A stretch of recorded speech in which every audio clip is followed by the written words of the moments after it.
برای سردار مغنیان در شأن صفق صبح. ترانه داوود. خدای من، چرا مرا ترک کرده ای؟ از نجاتم و از سخنان فغانم دور هستی. ای خدای من، روزانه میخوانم و مرا اجابت نمی کنی، شبانه نیز و مرا آرامی نیست. ولی تو ای قدوس بر حمد و ثناهای اسرائیل نشسته ای.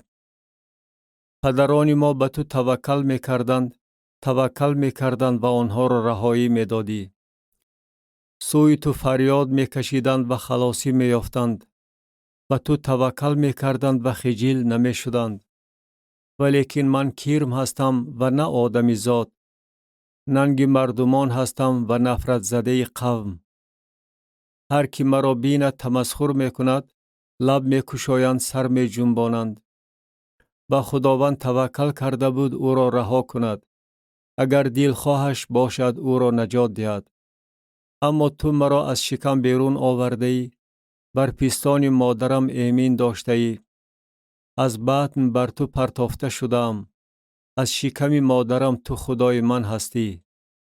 از من دور نباش، زیرا که تنگی نزدیک است و مددگار نیست. گاوان بسیار مرا احاطه کردند. گاومیشان باشان دور مرا گرفتند. دهان خود را بر من باز کردند، مثل شیری که می‌درد و نعره می‌زند. مثل آب پاش خوردم. همه استخوان‌هایم از هم جدا شده است. دلم چون موم گردیده، اندرون امعایم گداخته شده است. قوتم مثل سفال خشکیده است. زبانم به کامم چسبیده است و مرا بر خاک ممات نهاده ای. زیرا که سگان مرا احاطه کردند. توده بدکشان گرد مرا همچون شیر گرفته، دستها و پایهایم را مجروح کردند.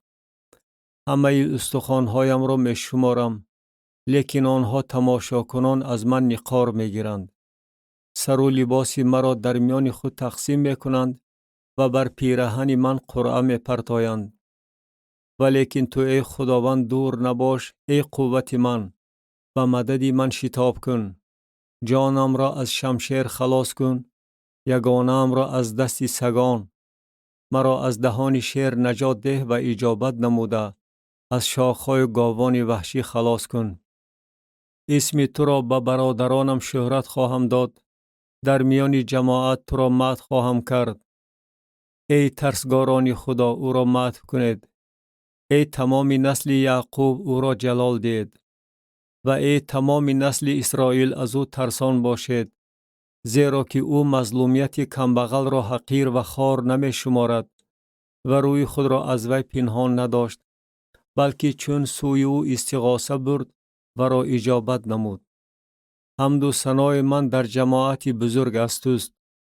نظرهایم را پیش ترسگاران او ادا خواهم کرد. بیگذار حلیمان بخورند و سیر شوند. طالبان خداوند او را مدح کنند. دلهای شما تا ابد زنده باد.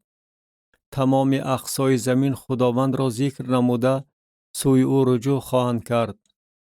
و همه قبیله های خلقها پیش تو سجده خواهند کرد، زیرا که سلطنت از آن خداوند است و او بر خلقها حکم فرماست. همه تنومندان زمین خورده سجده خواهند کرد.